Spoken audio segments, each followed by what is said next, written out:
Hello बच्चों, कैसे हो आप सब। मेरा नाम है पवन कुमार और मैं स्वागत करता हूं आप सभी का मैथफिलिक एजुकेशन में। तो पिछले वीडियो में बच्चों हम लोगों ने 13 क्वेश्चन तक के सोल्यूशन देख लिए थे। तो इस वीडियो के अंदर हम आगे की जितने भी क्वेश्चंस हैं उन सभी के सोल्यूशंस देखने वाले हैं। तो चलिए शुरू करते हैं। तो सबसे पहले बच्चों हम करेंगे क्वेश्चन नंबर 14। तो देखिए बच्चों, क्वेश्चन नंबर 14 के अंदर है क्या। अ linear transformation T rotates each vector in are square clockwise through 90 degree. The matrix T relative to the standard ordered basis 1 0 and 0 1। माने कि हमारे पास एक लीनियर ट्रांसफॉर्मेशन दे रखी है जिसका काम क्या है कि वो जब भी आर स्क्वायर में से कोई भी वेक्टर उठाया जाता है उसको 90 डिग्री से रोटेट कर देता है क्लॉकवाइज डायरेक्शन में। ठीक है जी। उसके बाद हमसे पूछ रखा है कि इसकी जो मैट्रिक्स बनेगी वो मैट्रिक्स की फॉर्म क्या होगी। तो चलिए देखते हैं कैसे करना है इस क्वेश्चन को। Question number 14। ओके, तो क्वेश्चन नंबर 14। तो यहां पे हमारे पास ट्रांसफॉर्मेशन कहां से कहां है बेटा, आर स्क्वायर से आर स्क्वायर, और बेसिस हमारे पास है standard basis.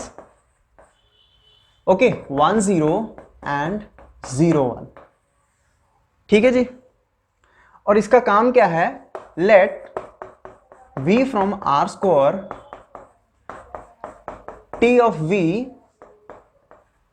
Is a vector rotated by 90 degree clockwise. Okay जी, कि यहां से जब भी मैं कोई वेक्टर v उठाऊंगा, t क्या करेगा, उसको रोटेट कर देगा 90 डिग्री से, वो भी क्लॉकवाइज डायरेक्शन में। ठीक है जी, इतनी बात क्लियर है, क्वेश्चन समझ आ गया। अब हमें क्या निकालना है, मैट्रिक्स। अब जब भी हम मैट्रिक्स निकालने के लिए बढ़ते हैं लीनियर ट्रांसफॉर्मेशन के अंदर तो हम किसका यूज करते हैं, बेसिस वेक्टर्स का। यहां पे बेसिस वेक्टर्स हमारे पास क्या है, 1 0 एंड 0 1। ठीक है जी, 1 0 एंड 0 1। तो हम क्या करेंगे, टी को ऑपरेट करेंगे पहले इस पे देन इस पे। ठीक है जी। सो हम क्या निकालेंगे, T of 1 0 and T of 0 1। क्योंकि एक बार हमने ये निकाल लिया तो उसके बाद समझ लीजिए हमारी मैट्रिक्स तैयार हो गई। ठीक है जी। अब बात ये आती है कि यहां पे हमारे पास कुछ ऐसा तो दे नहीं रखा ना जिसकी हेल्प से हम टी ऑफ 1 0 टी ऑफ 0 1 निकाल पाए। जैसे क्वेश्चंस के अंदर क्या होता है, T of x Y is equal to, आगे टू टपल दे रखा होता है, X plus Y, Y minus X, इस टाइप के क्वेश्चंस दिए होते हैं। तो उनके अंदर तो हम आसानी से इसको निकाल सकते हैं जस्ट पुटिंग दी वैल्यूज। लेकिन यहां पे तो ऐसा कुछ भी नहीं है ना, यहां पे तो एक स्टेटमेंट बोल दी इन्होंने। ठीक है, तो हम क्या करेंगे, इनको निकालने के लिए इसी स्टेटमेंट को यूज करेंगे। कैसे यूज करेंगे, देखिए ये है मेरे पास एक्स एक्सिस, ये है वाई एक्सिस। देखिए हमें मतलब किससे है, 1 0 और 0 1 से। बाकी दुनिया भर के जितने भी वेक्टर्स हैं हमें कोई लेना देना नहीं, हमें बस इनकी वैल्यू पता करनी है। तो देखिए पहले हम निकालेंगे 1 0 की कॉरस्पॉन्डिंग क्या वैल्यू होगी। तो 1 0 को लोकेट करेंगे यहां पे, तो ये होगा हमारा 1 0। ठीक है जी। अब देखिए जब मैं 1 0 के ऊपर टी ऑपरेट करूंगा तो होगा क्या, इस 1 0 वेक्टर को ये रोटेट कर देगा 90 degree in the clockwise direction. तो ये वेक्टर उठ के कहां पे आ जाएगा, एक्स एक्सिस से उठ कर ये वाई एक्सिस के ऊपर आ जाएगा। तो ये हो जाएगा 0 -1। तो टी ऑफ 1 0 क्या आ जाएगा मेरा, 0 -1। Got it. सेकेंड हम निकालेंगे 0 1। ठीक है जी। तो 0 1 यहां पे लोकेट करिए, यहां पे कहीं 0 1 होगा। इसको भी क्या करेगा, टी हमारा 90 डिग्री रोटेट करेगा इन दी क्लॉकवाइज डायरेक्शन। तो ये वेक्टर उठ के कहां पे आ जाएगा, यहां पे आ जाएगा। ठीक है जी। तो हमारा जो है टी ऑफ 0 1 क्या आ जाएगा, 1 0। अब देखिए हमें मिल गया ये, इसकी वैल्यू क्या होगी। अब इसको क्या करेंगे, अगला स्टेप इनके लीनियर कॉम्बिनेशन में लिखेंगे। तो इसको कैसे लिखेंगे हम लोग, 0 इंटू 1 0 प्लस -1 इंटू 0 1। इसको कैसे लिखेंगे, 1 इंटू 1 0 प्लस 0 इंटू 0 1। ठीक है जी। तो हमें क्या चाहिए, कॉफिशिएंट। तो यहां पे जो मैट्रिक्स निकल के आएगी बेटा corresponding to the standard basis, what is that is 0 -1। तो इसको एज ए कॉलम वेक्टर उठाएंगे हम लोग, 0 -1। इसको भी उठाएंगे as a column vector 1 and 0। So this is the required matrix corresponding to the given linear transformation. तो option number B. So 14th का जो करेक्ट ऑप्शन है बेटा वो है ऑप्शन नंबर बी। ठीक है बच्चों, आगे बढ़ते हैं क्वेश्चन नंबर 15th के ऊपर। तो क्वेश्चन नंबर 15th बेटा, इसके अंदर क्या है हमारे पास, एक लीनियर ट्रांसफॉर्मेशन है फ्रॉम Rn टू Rn, एक लीनियर ट्रांसफॉर्मेशन है from Rn, which of the following statements implies that T is bijective? T is bijective। ठीक है बेटा, तो इसके अंदर पूछ रखा है कि नीचे दी हुई जितनी भी स्टेटमेंट है हमारे पास, इनमें से कौन सी स्टेटमेंट ऐसी है जो कि ये इंप्लाई करती है कि हमारी जो लीनियर मैपिंग है वो एक बाइजेक्टिव मैपिंग है, माने 1 1 और ऑन टू है। ठीक है, तो देखते हैं एक एक करके। इसके अंदर सॉल्व करने वाला काम कुछ भी नहीं है, बस आपको अपनी बुद्धि चलानी है यहाँ पे। ठीक है, बस थोड़ा सा ऑब्जर्व करना, ध्यान देना, बस सवाल हो गया।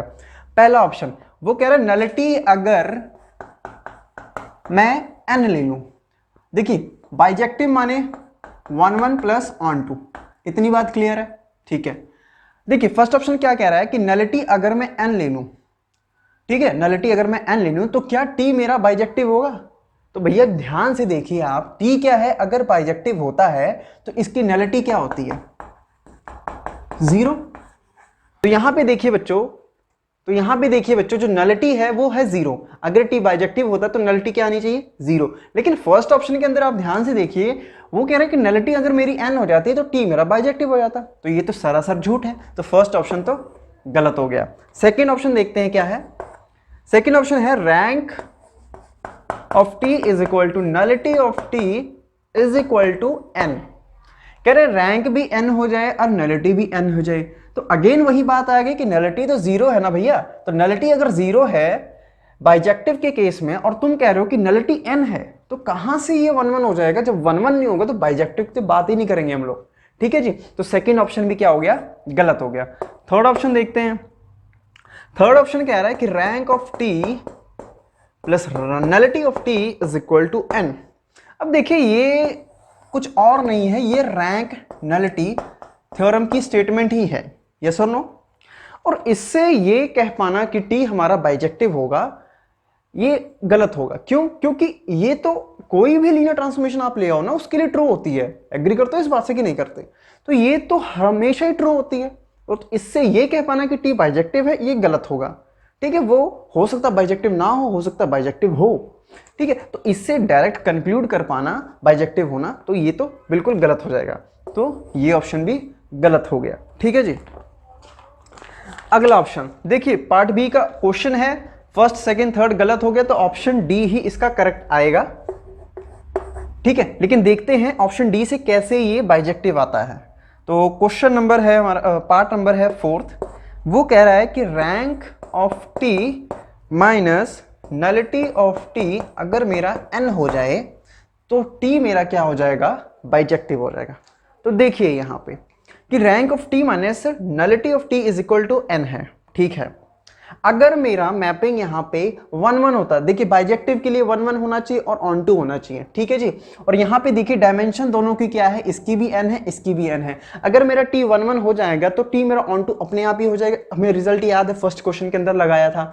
ठीक है जी, तो बस मेरे को ये चेक करना है कि अगर मेरा t 1 1 होता है तो अगर मेरा t 1 1 होता है, ठीक है, तो क्या ये ऑन टू बनता है कि नहीं बनता, वो देखते हैं अपन। ठीक है जी, तो यहाँ पे अगर इफ t इज 1 1, अगर t मेरा 1 1 होता है तो होगा क्या? नलिटी मेरी क्या हो जाएगी? 0। और नलिटी अगर मेरी 0 होगी तो उस केस में मेरे पास रैंक क्या आ जाएगी? n आ जाएगी। समझ पा रहे हो इस बात को? ठीक है, तो नलिटी अगर मेरी यहां पे 0 हो गई तो उस केस में रैंक मेरी n हो गई। ठीक है जी, इतनी बात समझ आ रही है? तो यहां से हमें क्या पता लगा कि हमारा जो t होगा वो बाइजेक्टिव होगा। लेकिन ये तो मैंने मान के चला ना कि अगर 1 1 है, अगर 1 1 है तो, पर इससे हमारा ये ऑप्शन सही नहीं होगा। ठीक है, इससे ये कह देना कि ये बाइजेक्टिव है, क्योंकि यहां तो हम मान के चले ना 1 1 है। लेकिन अगर मैं इसको उल्टा सोचूं, अगर मैं ये कहूं कि t जो है अगर 1 1 नहीं होता फिर क्या होगा? देखिए, if t is not 1 1,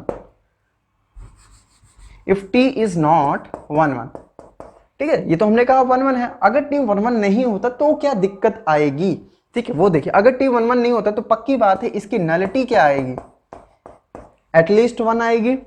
what it implies that कि यहां से जो रैंक निकल के आएगी, rank of T is equal to n plus nullity of T, okay. और यहां पे नलिटी क्या है, एटलीस्ट 1 है, तो यहां पे जो रैंक निकल के आएगी वो बेटा ग्रेटर देन और इक्वल टू n+1 हो जाएगी, जो कि बिल्कुल भी पॉसिबल नहीं है, जो कि बिल्कुल भी पॉसिबल नहीं है, क्योंकि रैंक जो है एटमोस्ट कितनी हो सकती है, n हो सकती है, n से ऊपर नहीं हो सकती, और यहां पे तो रैंक n+1 से शुरू हो रही है, ठीक है जी। तो कहने का मतलब क्या है कि T11 ही होगा इस केस में, T11 ही होगा, T12 ही होगा, T11 नहीं होगा, ये कहना बिल्कुल गलत हो जाएगा, क्योंकि अगर मैं कहता हूं T11 नहीं है तो देख लीजिए यहां पे दिक्कत हो जाएगी, कंट्राडिक्शन निकल के आ जाएगी, ठीक है जी। तो इसके लिए क्या है, यहां पे फोर्थ ऑप्शन जो है एकदम करेक्ट है, ठीक है जी। तो आसान था, इसके अंदर बस आपको सोचना था और कुछ भी नहीं है इसके अंदर। आगे देखते हैं क्वेश्चन नंबर 16। सो आगे देखते हैं बच्चों क्वेश्चन नंबर 16। क्वेश्चन नंबर 16 काफी मजेदार है, देखते हैं क्या है ये क्वेश्चन नंबर 16। तो देखिए क्वेश्चन नंबर 16 के अंदर क्या है कि हमारे पास दो लीनियर ट्रांसफॉर्मेशन है, S है फ्रॉम R3 से R4 और T है R4 से R3। उसके बाद हमें यह बता रखा है कि जो TS है वो एक क्या है, आइडेंटिटी मैप है, क्या है, आइडेंटिटी मैप है, ठीक है, ऑफ R3, ठीक है जी। इतनी बात हमें क्वेश्चन के अंदर दे रखी है, और हमसे कमेंट किसके ऊपर करना है, ST के ऊपर, कि ST आइडेंटिटी मैप है R4 का, ये ST11 है, ऑन2 है, ये सब चीजें जो हमसे पूछ रखी हैं। तो चलिए देखते हैं कैसे करना है इस क्वेश्चन को, ठीक है जी।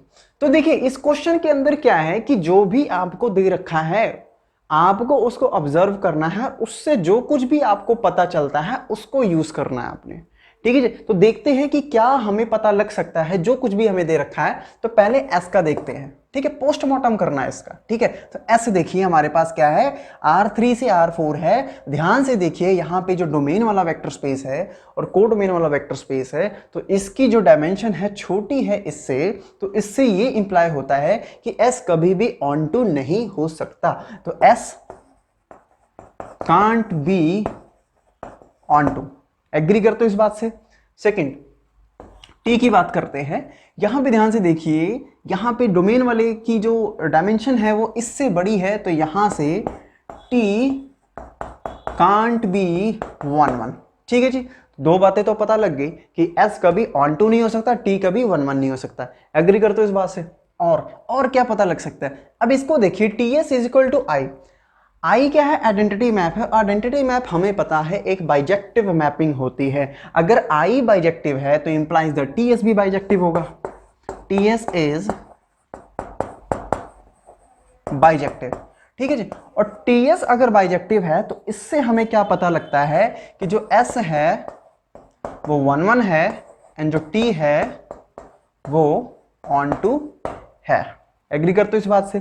तो ये इतनी इंफॉर्मेशन जो है हमें क्वेश्चन पढ़ते ही, ऑब्जर्व करते ही पता लग गई। अब इन पॉइंट्स को यूज करेंगे ऑप्शंस को डील करने के लिए, डिस्कार्ड करने के लिए। देखिए सबसे पहले देखते हैं पार्ट बी। पार्ट बी, तो पार्ट बी में कहता है कि एस टी क्या है, 1 1 है, ठीक है जी। सो देखते हैं हम लोग part B.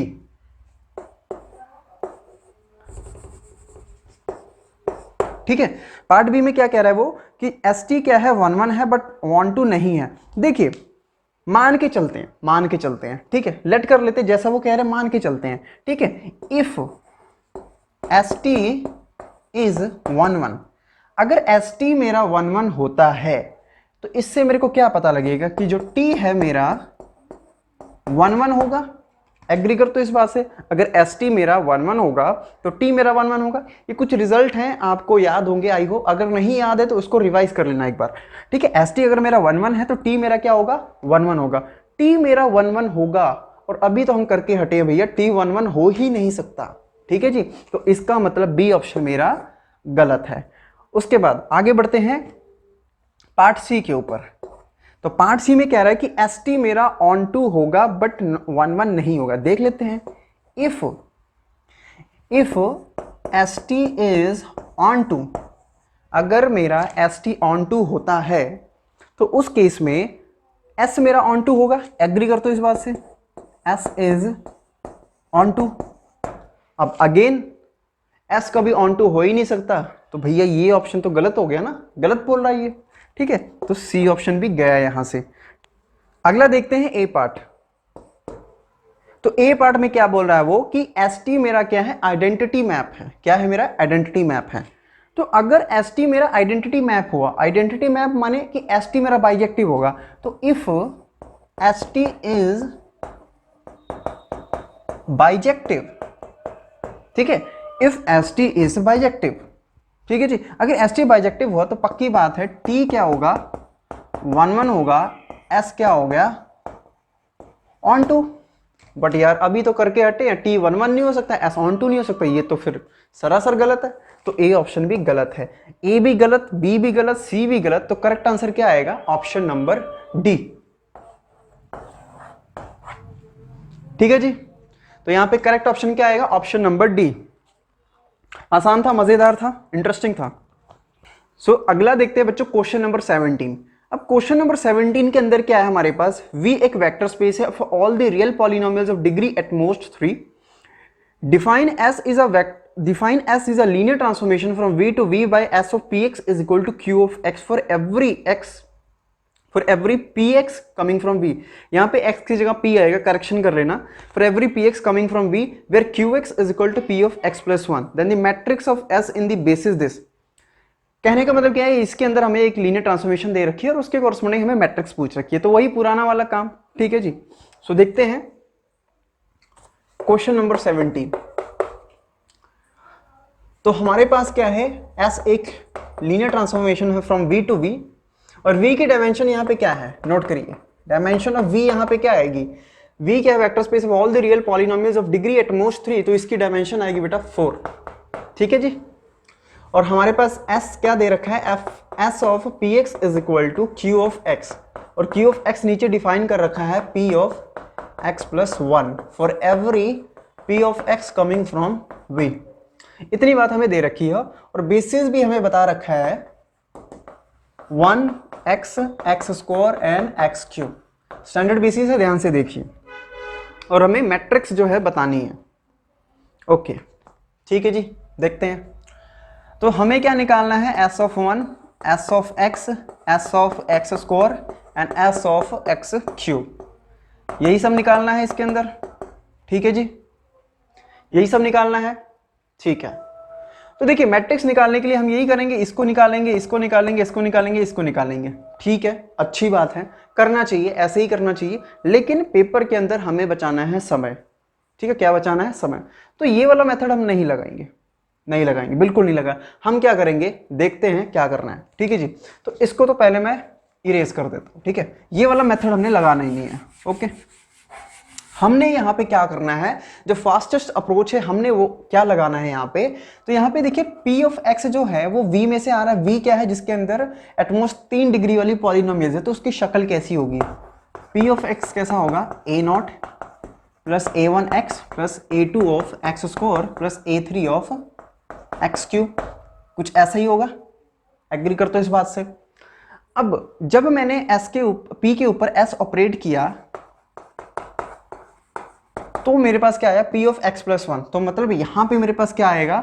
A0 plus A1 x plus 1 A2 x plus 1 का स्क्वायर A3 x प्लस 1 का क्यूब।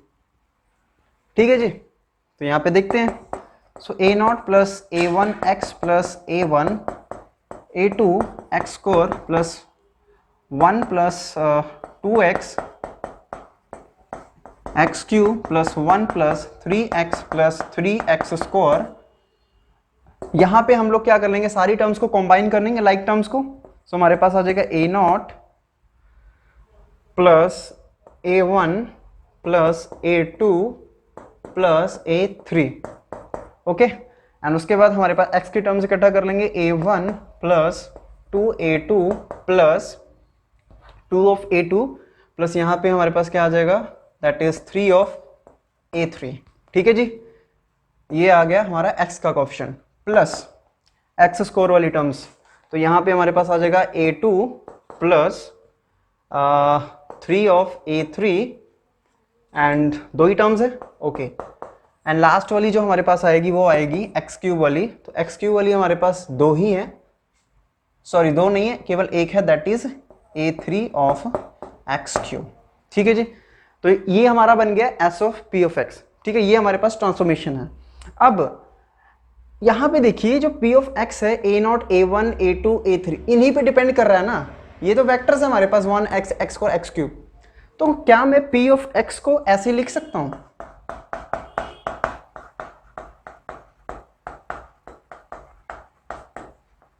कोई गड़बड़ तो नहीं होगी, कोई गलत तो नहीं है कहने में कि जो मेरा p ऑफ x है वो कुछ ऐसा है। ठीक है, मैंने कुछ नहीं किया, पॉलिनोमियल को बस 4 टपल में चेंज कर दिया। क्यों? क्योंकि जो मेरा पॉलिनोमियल है वो इनकी हेल्प से ही बन रहा है। ठीक है, अगर स्केलर्स ना हो तो हमारे पास पॉलिनोमियल तैयार ही नहीं होगा। ठीक है जी, तो इसको मैं इसकी फॉर्म में लिख दिया 4 टपल की फॉर्म में। अगर मैं इसको इसकी फॉर्म में लिख सकता हूं तो ये भी तो भैया एक पॉलिनोमियल है ना, तो इसको भी मैं उसकी फॉर्म में लिख सकता हूं। तो मेरे पास क्या आ जाएगा, a0 plus a1 plus a2 plus a of 3 comma a1 plus 2 of a2 plus 3 of a3 comma a2 plus 3 of a3 comma a3।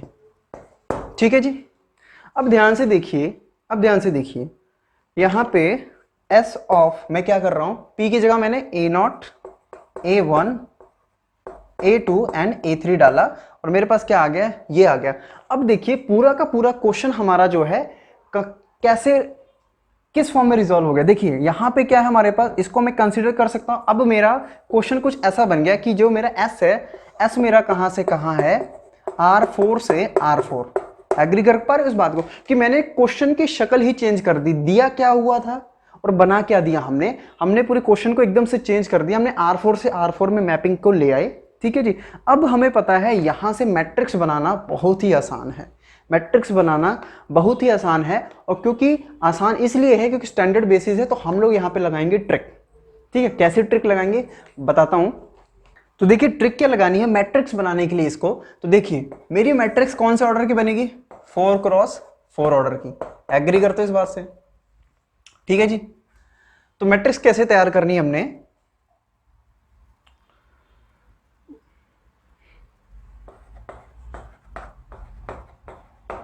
ठीक है जी, कैसे तैयार करनी मैट्रिक्स।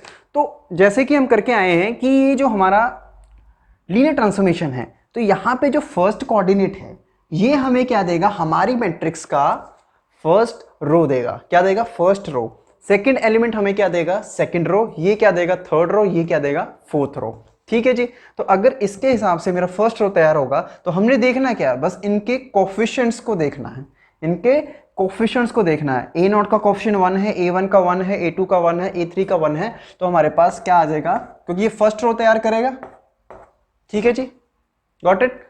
सिमिलरली यहां पे सेकंड एलिमेंट क्या है, a1 plus 2 a2 plus 3 a3, तो मतलब a0 तो 0 है, 1 2 एंड 3। ठीक है जी, यहां पे आते हैं, थर्ड रो क्या आएगा हमारे पास, 0 0 1 एंड 3 एंड लास्ट में 0 0 0 एंड 1। तो ये हमारे पास क्या आ गया, इसकी मैट्रिक्स आ गई। ठीक है जी, अब देखते हैं कौन सा ऑप्शन आएगा यहां पे। तो ऑप्शन नंबर आएगा बेटा यहां पे सेकंड ऑप्शन। ठीक है जी, तो ऑप्शन नंबर बी जो है यहां पे एकदम करेक्ट है। ठीक है जी, तो ये तरीका जो है हमने लगाना है यहां पे टू फाइंड दी मैट्रिक्स। ठीक है जी, आप वो भी लगा सकते हो, बेसिस के कॉरस्पॉन्डिंग आंसर निकालोगे वहां से भी बन जाएगा, लेकिन ये भी थोड़ा सा अगर आपकी कैलकुलेशन बड़ी अच्छी है, फटाफट से आप इवेल्युएट कर लेते हैं इसको p ऑफ x प्लस 1 को, तो आप मैट्रिक्स डायरेक्ट बना लेंगे। ठीक है, कुछ झंझट ही नहीं है इसके अंदर। ठीक है जी, तो आपको ये काम करना आना चाहिए पेपर के अंदर, कभी कभी ये काम जो है यूज हो जाता है। ठीक है जी, ओके जी, तो क्वेश्चन नंबर 17 आई होप समझ आ गया आप सभी को। तो अगला देखते हैं बच्चों क्वेश्चन नंबर 18। सो क्वेश्चन नंबर 18 बहुत ही आसान है। इसके अंदर क्या हमें लीनियर ट्रांसफॉर्मेशन दे रखी है from W to W। W क्या है हमारे पास, वही वेक्टर स्पेस है जो क्वेश्चन नंबर 17 के अंदर था। ठीक है जी, तो 4x4 की यहाँ पे भी मैट्रिक्स तैयार होगी और मैट्रिक्स ही हमसे पूछ रखी है। और यहाँ पे लीनियर ट्रांसफॉर्मेशन बहुत ही आसान दे रखा है, क्या है, एक बार डिफरेंशिएट करना है पॉलिनोमियल को। ठीक है, तो और बेसिस भी हमारे पास क्या है, स्टैंडर्ड बेसिस है। तो इसके कॉरस्पॉन्डिंग जो मैट्रिक्स तैयार होगी वो बेटा ऑप्शन नंबर सी है। ये क्वेश्चन मैं आप पे छोड़ता हूं क्योंकि ये बहुत ही बेसिक क्वेश्चन है। आई होप आप सभी ने कर लिया होगा, तो इस पे समय नहीं गवाएंगे अपन। ठीक है, तो इसका ऑप्शन क्या है, थर्ड ऑप्शन है, एकदम करेक्ट आएगा। अगला देखते हैं क्वेश्चन नंबर 19। ठीक है, क्वेश्चन नंबर 19। तो क्वेश्चन नंबर 19 अच्छा क्वेश्चन, देखते हैं क्या है इसके अंदर। क्वेश्चन नंबर 19, तो देखिए क्वेश्चन नंबर 19 के अंदर क्या है, x और y एक लीनियरली इंडिपेंडेंट वेक्टर है r स्क्वायर के। Suppose t is a linear transformation r square to r square such that t of y is equal to ax and t of x is equal to 0। Then with the respect to some basis, इस पे focus करना, some basis in r square t is of the form. तो matrix यहां भी पूछ रखी है हमसे। ठीक है जी, तो मैट्रिक्स ही बनानी है। तो हमारे पास t क्या है, एक लीनियर ट्रांसफॉर्मेशन है from r square to r square, और x और y हमारे पास क्या है, दो लीनियरली इंडिपेंडेंट वेक्टर्स हैं। ओके जी, और t ऑफ y हमें क्या दे रखा है, ax, and t of x क्या दे रखा है, 0, और हमसे t पूछ रखा है क्या आएगा। ठीक है जी, मैट्रिक्स पूछ रखी है अपन से। ठीक है जी, मैट्रिक्स क्या बनेगी इसकी। ओके, तो देखिए यार, जब भी हम मैट्रिक्स बनाने के लिए जाते हैं लीनियर ट्रांसफॉर्मेशन के कॉरस्पॉन्डिंग, तब हम फोकस करते हैं कि बेसिस हमारा क्या है, क्योंकि उन्हीं के वेक्टर्स तो यूज होंगे ना उसको कंस्ट्रक्ट करने के लिए। तो बेसिस पे हमारा मेन ध्यान होता है कि बेसिस हमारा स्टैंडर्ड है तो कैसा मैट्रिक्स बनेगा, और अगर नॉन स्टैंडर्ड है, कोई दूसरा ऑर्डर बेसिस है, तो हमारा मैट्रिक्स कैसे बनेगा। तो यहाँ पे ध्यान से देखिए उन्होंने क्या बोल रखा है क्वेश्चन के अंदर, with respect to some basis. Some basis का कहने का मतलब भैया जो मर्जी मन आए वो बेसिस आप लीजिए। ठीक है, तो मतलब कहीं ना कहीं आप समझ पा रहे हो कि यहाँ पे जो मैट्रिक्स निकल के आएगी वो हर केस में सेम आने वाली है। समझ पा रहे हो, हर केस में सेम आने वाली है कि आप जो मर्जी बेसिस उठाइए, मैट्रिक्स सेम निकल के आने वाली है। तो देखिए कैसे, उन्होंने बोल दिया ना कि सम बेसिस। तो यहाँ पे देखिए आर स्क्वायर हमारे पास क्या है, वेक्टर स्पेस है जिसकी डायमेंशन क्या है, 2 है। तो इसके अंदर maximum number of linearly independent vectors कितने होंगे, 2। और यहाँ पे दे भी रखा है कि x और y क्या है, मेरे लीनियरली इंडिपेंडेंट वेक्टर्स हैं। तो क्या मैं x और y को बेसिस के वेक्टर्स बना सकता हूं? Of course I can make it. ठीक है जी, क्यों, क्योंकि बेसिस के अंदर क्या होना चाहिए, लीनियरली इंडिपेंडेंट होना चाहिए, प्लस स्पैन करना चाहिए हमारे पूरे आर स्क्वायर को। डन है, तो यहां से बेसिस अपने को पता लग गया, x और y ले सकते हैं। ठीक है जी, बेसिस पता लग गए तो हमें क्या करना है, t ऑफ x निकालना है, t ऑफ y निकालना है। और t ऑफ x तो भैया दे ही रखा है, काम आसान कर दिया, हमें कुछ करना ही नहीं, यहाँ पे मत्था मारना ही नहीं। तो t ऑफ y क्या आ जाएगा, a ऑफ x। अब क्या करना है, इन दोनों के लीनियर कॉम्बिनेशन में लिखना है। तो 0x प्लस 0y, एंड यहाँ पे आ जाएगा ax प्लस 0y। ठीक है जी, कोफिशिएंट्स पकड़ेंगे और हमारे पास मैट्रिक्स क्या तैयार हो जाएगी, 0 0 एज ए कॉलम वेक्टर उठाएंगे। ठीक है जी, कोफिशिएंट मैट्रिक्स वाला काम नहीं करना, पिछली लेक्चर में मैंने बताया था। और यहाँ पे क्या है, a0 a0। ठीक है जी, तो कौन सा ऑप्शन आएगा, ऑप्शन नंबर सी। अब देखिए बेटे, यहाँ पे जो a है ना, a के बारे में हमें कुछ भी नहीं पता, a के बारे में हमें कुछ भी नहीं पता। तो a कुछ भी हो सकता है, ठीक है, वो कॉम्प्लेक्स नंबर हो सकता है, कोई भी कॉम्प्लेक्स नंबर हो सकता है। ठीक है, तो ए के ऊपर हमें ध्यान नहीं देना है, बस हमें मैट्रिक्स तैयार करनी है, और वो जो है वो है आया है सी ऑप्शन। ठीक है जी, तो 19th का आंसर जो आएगा वो आएगा सी। ठीक है जी, आगे देखते हैं बच्चों क्वेश्चन नंबर 21। कहते हैं transformation x Y z to x plus y comma y plus z from R cube to R square. T मान लेते हैं, let T is a transformation from R cube to R square such that, ये बस notation है बच्चों, इसका मतलब क्या है कि T of x Y Z क्या है हमारे पास, X plus Y and Y plus Z. Okay, और हमसे क्या पूछ रखा है कि चेक करो क्या ये एक लीनियर मैपिंग है, और इसके कर्नल के बारे में पूछ रखा है कि क्या वो ट्रिवियल सबस्पेस है या फिर एक प्रॉपर सबस्पेस है। ठीक है जी, देखो लीनियर तो है ही, ये क्या ही चेक कर रहा है, देख के ही पता लग रहा है। ठीक है, जब भी आपको लीनियर चेक करना हो, ठीक है, ये ट्रिक नोट कर लो। ठीक है, जब भी आपको लीनियर चेक करना हो, how to check linear transformation. ठीक है, जब भी आपको लीनियर चेक करना हो, आपको सिर्फ दो चीजें चेक करनी है। क्या चेक करनी है ऐसे क्वेश्चंस के अंदर? क्या चेक करनी है आपको? जो जीरो है, ठीक है, सो टी ऑफ जीरो जो है वो मैप करना चाहिए जीरो ऑफ डब्ल्यू। ठीक है जी, कि इसका जो जीरो वेक्टर है वो डब्ल्यू के जीरो वेक्टर पे मैप हो। ठीक है, तो यहां पे देखिए 0 0 0 डाला, 0 0 0, तो ये इसका जीरो इसके जीरो पे मैप हो रहा है। ठीक है, दूसरी कंडीशन क्या चेक करनी है? लीनियरिटी होल्ड होनी चाहिए। लीनियरिटी होल्ड्स, कि लीनियर कंडीशन होनी चाहिए। देखिए यहां पे ये भी लीनियर है, ये भी लीनियर है, ऐसा तो नहीं यहाँ पे कुछ डिग्री यहाँ पे 2 है, हर टर्म की डिग्री क्या है 1 है ना, तो लीनियर कंडीशन होल्ड हो रही है। तो लीनियर कंडीशन होल्ड हो रही हो और 0 0 पे मैप हो रहा हो, ये दोनों क्या हमें बताती हैं कि टी क्या है? एक लीनियर ट्रांसफॉर्मेशन है। ठीक है जी, तो इतना सा हमें चेक करना है। ओके जी, ठीक है, तो लीनियर ट्रांसफॉर्मेशन तो ये है, पता लग गया हमें। ठीक है, हमें क्या चेक करना है? इसका कर्नल। सो कर्नल टी क्या निकालना बहुत आसान है। ठीक है, x Y z from R cube, इसको आप नोट कर लीजिए।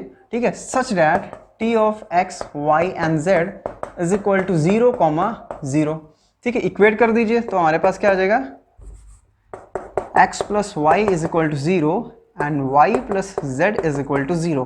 तो यहां से x is equal to minus of y and z is equal to minus of Y.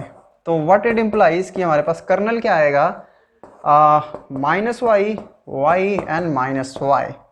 ठीक है जी, ठीक है जी, तो यहां से डायमेंशन क्या आ गई इसकी? तो डायमेंशन हमारे पास क्या आ गई कर्नल की? That is 1। डायमेंशन इसकी 1 आ गई, तो ये ट्रिवियल तो बचा नहीं, क्योंकि ट्रिवियल होता तो डायमेंशन 0 आती। तो फर्स्ट ऑप्शन तो गलत, कि लीनियर तो है लेकिन जीरो कर्नल नहीं है यहाँ पे। ठीक है जी, बी ऑप्शन लीनियर है और has a proper subspace as kernel. तो देखिए यहाँ पे आर क्यूब है, इसकी डायमेंशन 3 है, तो इसके प्रॉपर सबस्पेसिस की डायमेंशन क्या आएगी? 0 आएगी, 1 आएगी, 2 आएगी। तो देखिए यहाँ पे डायमेंशन कितनी है? 1 है। तो ये क्या है? एक प्रॉपर सबस्पेस है। ये 0 तो नहीं है लेकिन हाँ प्रॉपर सबस्पेस है। ठीक है, तो बी ऑप्शन इसका करेक्ट आएगा। और नीचे तो क्या लीनियर ही नहीं है, बता रहा है सी और डी के अंदर, वो तो वैसे ही कट गए। ठीक है जी, तो इसका जो करेक्ट आंसर आएगा वो आएगा बी। ठीक है जी, सो आगे देखते हैं बच्चों question number 22। So question number 22 के अंदर क्या है? हमारे पास एक linear transformation from R cube to W with the orthogonal projection of r cube onto xz plane w, then t of xyz is equal to what? तो यहां पे क्या है बच्चों कि हमें जो है एक लीनियर ट्रांसफॉर्मेशन t बता रखी है,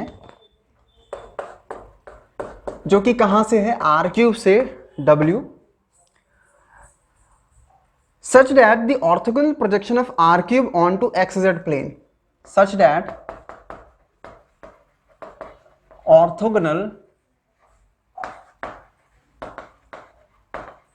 projection of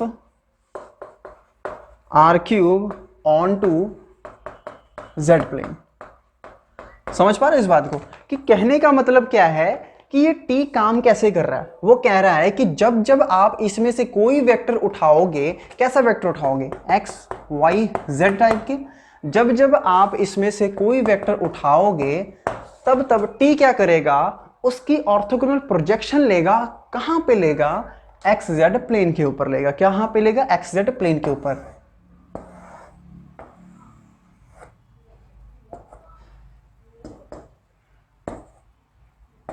ठीक है, कि जब जब आप स्पेस के अंदर कहीं भी कोई भी पॉइंट लोगे तो वो टी क्या करेगा? उसकी ऑर्थोगोनल प्रोजेक्शन ले लेगा इस प्लेन के ऊपर, इस प्लेन के ऊपर, एक्स जेड प्लेन के ऊपर क्या है? उसकी प्रोजेक्शन लेगा। अब ऑर्थोगोनल प्रोजेक्शन का मतलब क्या है कि जहां भी वो पॉइंट पड़ा है, मान लो स्पेस में कहीं पॉइंट पड़ा, सपोज कर लो ये एक्स जेड प्लेन है, ठीक है जी, और स्पेस में यहां कोई पॉइंट पड़ा है यहां पे, ठीक है जी, तो ऑर्थोगोनल प्रोजेक्शन का मतलब क्या है कि बस इस पॉइंट को जो है ना एक्स जेड प्लेन पे जो है इसकी परछाई लेनी है हमने, इस पॉइंट की एक्स जेड प्लेन के ऊपर हमने परछाई लेनी है। ठीक है जी, तो इसकी परछाई कैसे लेंगे हम लोग?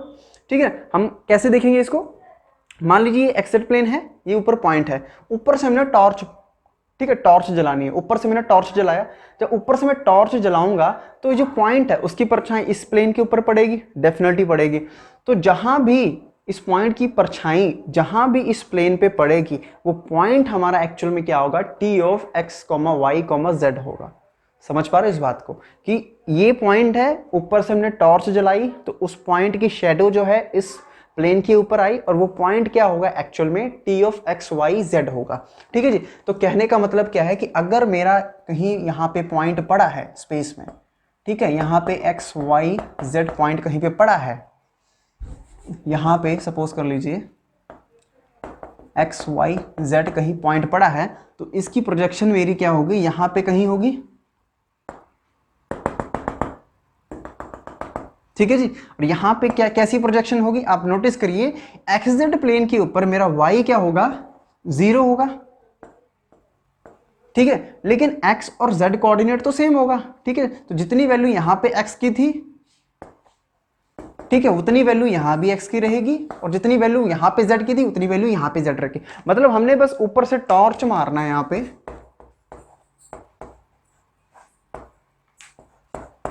ठीक है, और नीचे इसकी जो शेडो है एक्स जेड प्लेन के ऊपर वो लेना है, और वो हमारा क्या होगा, T of x Y z होगा। तो यहाँ पे T of x Y z हमारे पास क्या होगा, एक्स 0 एंड जेड। ठीक है जी। तो यहाँ पे 22 का आंसर जो आएगा, करेक्ट ऑप्शन आएगा, वो आएगा ऑप्शन नंबर डी। तो बच्चों यहाँ पे हमने ध्यान ये रखना है कि यहाँ पे हमें ज्यादा नहीं सोचना है। हालांकि इसका कॉन्सेप्ट आप जब इनर प्रोडक्ट स्पेस पढ़ते हैं उसके अंदर डिटेल में दिया हुआ है कैसे क्या बनता है, लेकिन हमने ज्यादा सोचना ही नहीं है, क्योंकि ये क्वेश्चन बहुत ही आसान, ये फर्स्ट लेवल का क्वेश्चन है, बहुत ही इजी क्वेश्चन है। इसके अंदर बस हमें अपना दिमाग चलाना था, क्या अपना दिमाग चलाना था बस, और इसके अंदर ज्यादा कुछ नहीं सोचना कि कैसे क्या होगा। बस हमें ये देखना था कि इसकी प्रोजेक्शन कहां पे ली जा रही है, एक्स जेड प्लेन के ऊपर ली जा रही है, और एक्स जेड प्लेन के ऊपर वाई कोऑर्डिनेट 0 होता है। तो सबसे पहले तो ऑप्शन में यही देख लो कि किस क्वेश्चन के अंदर वाई कोऑर्डिनेट 0 है। ठीक है जी। तो देखिए सबके अंदर 0 है, फंस गए हम लोग। ठीक है, फिर उसके बाद देखिए कि जब ऑर्थोगोनल प्रोजेक्शन ले रहे हैं तो x और z में क्या चेंज निकल गया। तो हमने ये ऑब्जर्व किया, तो x और z में कोई चेंज ही नहीं आ रहा, जैसा था वैसे ही हमने उसको ले लिया एक्स जेड प्लेन के ऊपर, y को 0 कर दिया, बस यही काम करना है। मान लो यहाँ पे अगर एक्स जेड की जगह एक्स वाई होता तो z 0 कर देते, बाकी एक्स वाई सेम रहता। मान लो यहाँ पे वाई जेड के ऊपर पूछा होता तो x 0 कर देते और y z as it is रहता। तो इस तरीके से इसको अटेम्प्ट करना, ज्यादा कुछ नहीं सोचना, ये ज्यादा इस पे समय देने वाला क्वेश्चन नहीं है ये। ठीक है जी।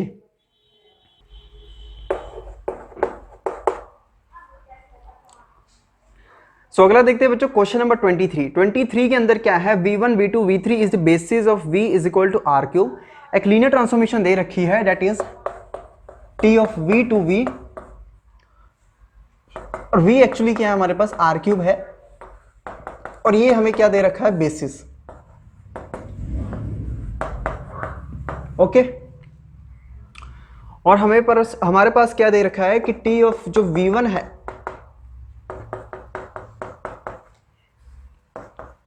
t of v2 and t of v3 plus v1। तो इतने की इंफॉर्मेशन हमें दे रखी है, और हमसे पूछ क्या रखा है कि t11 है, t of v1 plus v2 and ये सारी चीजें पूछ रखी हैं। तो देखिए बी ऑप्शन और सी ऑप्शन और थर्ड ऑप्शन, ये सब तो वेरीफाई करने वाली चीजें हैं, ये कर लोगे आप। कैसे करना मैं बता देता हूं। पहले देखते हैं कि इसके अंदर 1-1 कैसे चेक करना। ठीक है जी, 1-1 कैसे चेक करना है। ठीक है जी। तो देखिए 1-1 के लिए हम क्या करेंगे, यहां पे देखिए एक तरीका तो क्या है कि यहां पे हम लोग क्या कर सकते हैं, ठीक है, हम कर्नल निकालेंगे, लेकिन हम कर्नल यहां पे निकाल नहीं सकते। क्यों? क्योंकि यहां पे हमें पता ही नहीं है कि यहां पे लीनियर ट्रांसफॉर्मेशन क्या है। कर्नल निकालना थोड़ा मुश्किल काम हो जाएगा, क्योंकि यहाँ पे लीनियर ट्रांसफॉर्मेशन नहीं पता हमें। पहले हम लीनियर ट्रांसफॉर्मेशन कंस्ट्रक्ट करेंगे, जो भी वैल्यूज हमें दे रखी है, फिर जाके हम कर्नल बताएंगे, तो थोड़ा लेंथी काम हो जाएगा। तो हम यहाँ पे क्या करेंगे, सीधा मैट्रिक्स बनाएंगे। क्यों मैट्रिक्स बनाएंगे? क्योंकि ध्यान से देखिए यहाँ पे v1 v2 v3 क्या है, बेसिस के वेक्टर्स हैं, और t of v1 t of v2 and t of v3 हमें दे रखे हैं। ऑलरेडी हमें बेसिस वेक्टर्स के ऊपर वैल्यू पता है, तो मैट्रिक्स बनाना तो यार बहुत आसान है यहाँ पे। तो t of v2 t of v3 ठीक है जी। So T of we one क्या आएगा हमारे पास, V one plus we two, T of V two क्या दे रखा है, V two plus we three, and T of V three क्या है, V three plus V one. आगे क्या करते हैं हम लोग लीनियर कॉम्बिनेशन में, so 1 1 0 0 1 and 1 0, sorry 1 0 and 1 coefficients उठाएंगे हम लोग, तो मैट्रिक्स क्या आ जाएगी हमारे पास, 3x3 की मैट्रिक्स बनेगी। तो क्या बन जाएगी हमारे पास 1 1 0 एज ए कॉलम उठाएंगे, 0 1 एंड 1 1 0 एंड 1 मैट्रिक्स तैयार होगी। हमें क्या चेक करना है, 1 1 1 1 माने नॉन सिंगुलर, नॉन सिंगुलर माने डिटर्मिनेंट नॉन जीरो। चेक कर लो इसका डिटर्मिनेंट क्या आएगा, तो इसका डिटर्मिनेंट अब जब चेक करोगे तो वो आएगा नॉन जीरो। ठीक है, इसका डिटर्मिनेंट आएगा नॉन जीरो। अगर डिटर्मिनेंट नॉन जीरो आ रहा है तो ऑप्शन ए जो है वो करेक्ट हो जाएगा, ऑप्शन ए जो है करेक्ट हो जाएगा। और रही बात बाकी ऑप्शंस की, जैसे कि बी ऑप्शन है, कहते T of we one plus we two plus we three क्या आएगा। ए ऑप्शन तो पता लग गया, एकदम सही है। अब जब T of we one plus we two plus we three निकालना है तो वो बहुत आसान है, कैसे निकालेंगे, बी ऑप्शन। देखिए T of we one plus we two plus we three, अब टी का एक लीनियर ट्रांसफॉर्मेशन है तो ये क्या हो जाएगा, स्प्लिट हो जाएगा।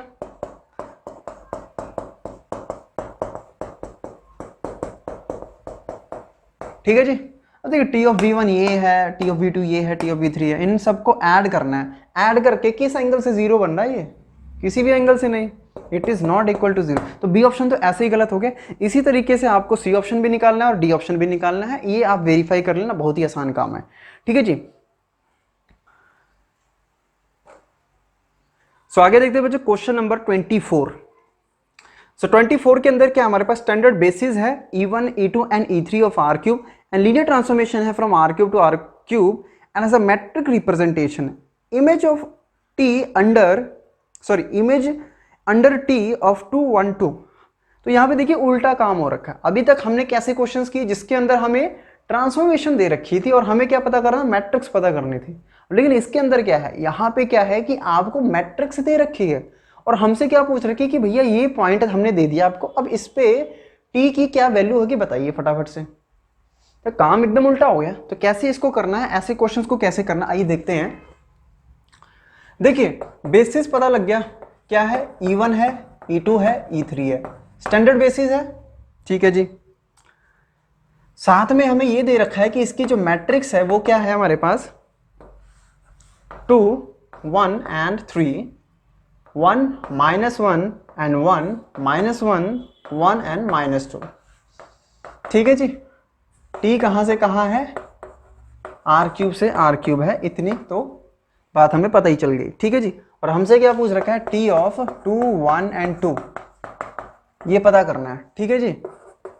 सो देखते हैं कैसे इसको करना है।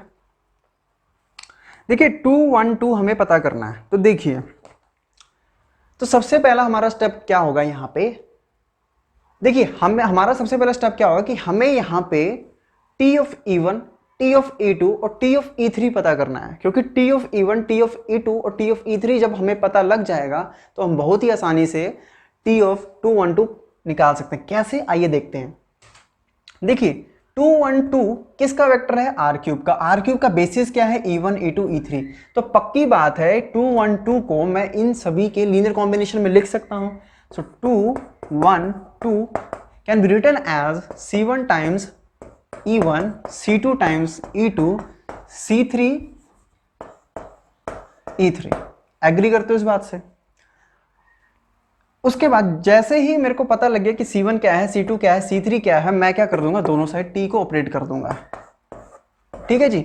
और जैसे मैं T को ऑपरेट करूंगा, क्योंकि T एक लीनियर ट्रांसफॉर्मेशन है, ये सभी पे स्प्लिट हो जाएगा। सो मेरे पास क्या आ जाएगा, C1 into T of E1, C2 into T of E2, C3 into T of E3।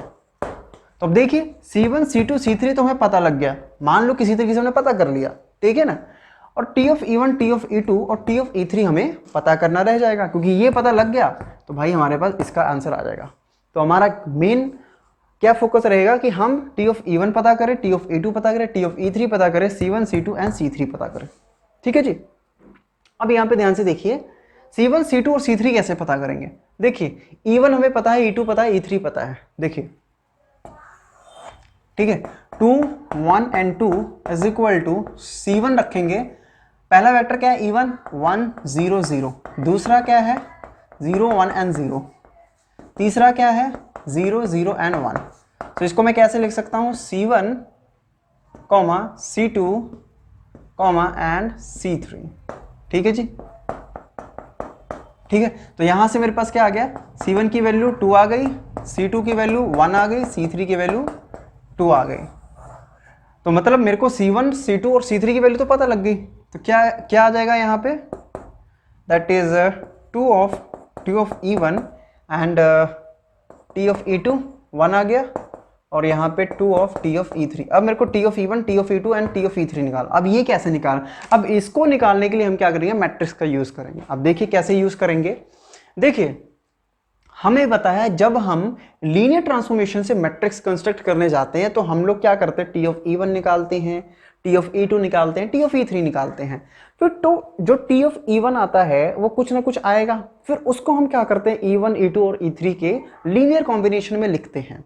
फिर लीनियर कॉम्बिनेशन में जो लिखते हैं उसके जो कोफिशिएंट्स होते हैं E1 का, E2 का और E3 का, उसको ऐसे उठाते हैं और उसका हम क्या लेते हैं ट्रांसपोज, और वो हमारा फर्स्ट कॉलम बन जाता है। तो T ऑफ E1 के कॉरस्पॉन्डिंग हमारा फर्स्ट कॉलम तैयार होता है। माने कि ये जो फर्स्ट कॉलम है, ये जो फर्स्ट कॉलम है ये कहां से बन के आया होगा, वो डेफिनेटली T ऑफ E1 को ऑपरेट करके कुछ ना कुछ आया होगा।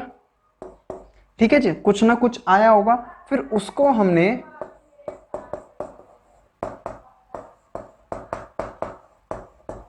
E1 E2 E3 के लीनियर कॉम्बिनेशन में लिखा होगा, और उसके जो कोफिशिएंट्स हैं वो ये आए होंगे। तो कुल मिलाकर बात इतनी सी है कि ये 2 1 3 कुछ और नहीं है। जो 2 है वो इसका कोफिशिएंट है, जो E2 है, E2 का कोफिशिएंट है वो 1 है, E3 का कोफिशिएंट 3 है। क्लियर होगी बात। अब 2 ऑफ E1 और 1 of E2 and 3 of E3 निकाल लो। क्या आएगा, यहाँ पे आ जाएगा 2 0 0, यहाँ पे आ जाएगा 0 1 0, यहाँ पे आ जाएगा 0 0 एंड 3। ठीक है, ऐड करेंगे हमारे पास क्या आ जाएगा 2 1 एंड 3। तो मेरा क्या आ गया, T ऑफ E1 जो है यहीं से पता लग गया। ठीक है जी, ठीक है जी, तो T ऑफ E1 पता लग गया। सिमिलरली T ऑफ E2 से हमारे पास ये कोएफिशिएंट्स तैयार हुए होंगे। तो बिल्कुल उल्टा काम कर, रिवर्स हो रहा काम सारा का सारा। ठीक है, यहाँ पे क्या कर रहे हैं हम लोग, कोएफिशिएंट्स उठा रहे हैं और T of E1 T of E2 T of E3 पता कर रहे हैं। वहां पे T ऑफ E1 से कोएफिशिएंट पता करते थे। ठीक है, T ऑफ E2 से T ऑफ E3 से कोएफिशिएंट पता करते थे, कॉलम्स तैयार करते हैं। यहाँ पे बिल्कुल उल्टा काम है। ठीक है जी, सिमिलरली जब मैं T ऑफ E2 निकालूंगा तो वो मेरे पास क्या आ जाएगा, सेकेंड कॉलम पकड़ेंगे E1 minus of E2 plus E of 3। तो क्या बन जाएगा यहाँ पे 1 0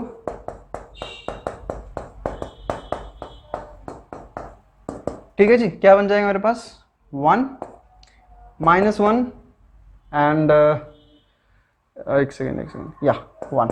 ठीक है जी, सो T ऑफ E2 बन गया। सिमिलरली T ऑफ E3 मेरे पास क्या बन जाएगा, that is minus of E1 plus of E2 and minus of 2 of E3। ठीक है जी, ये कुछ बन जाएगा मेरे पास। तो मेरे पास क्या आ जाएगा, इसको अगर मैं सॉल्व करूं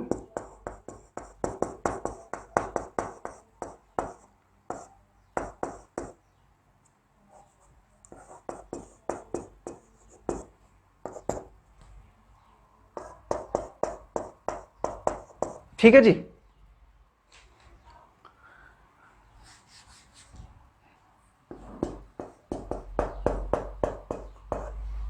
ओके जी।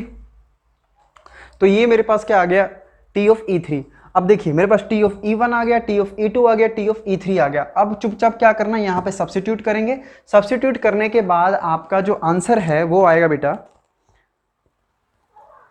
कोई भी नहीं आएगा, ना तो A आएगा, ना तो B आएगा, ना तो C आएगा, वो आएगा नन ऑफ दिस। यहाँ पे आप निकाल लेंगे, इसको सॉल्व करेंगे। कैसे करेंगे,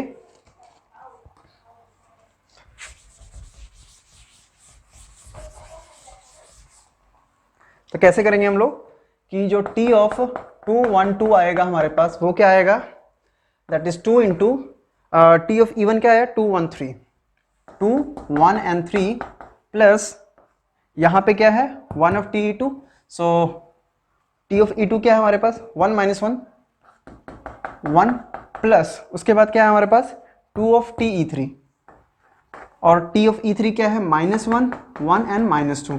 बस इसको सॉल्व कर देंगे, ये क्या बन जाएगा 4 2 एंड 6 1 -1 एंड 1 -2 2 एंड -4, यहाँ पे आ गया 5 और ये हमारा 3, यहाँ पे आ जाएगा हमारे पास 1 और 3, ये आ जाएगा हमारे पास 6 7 7 3।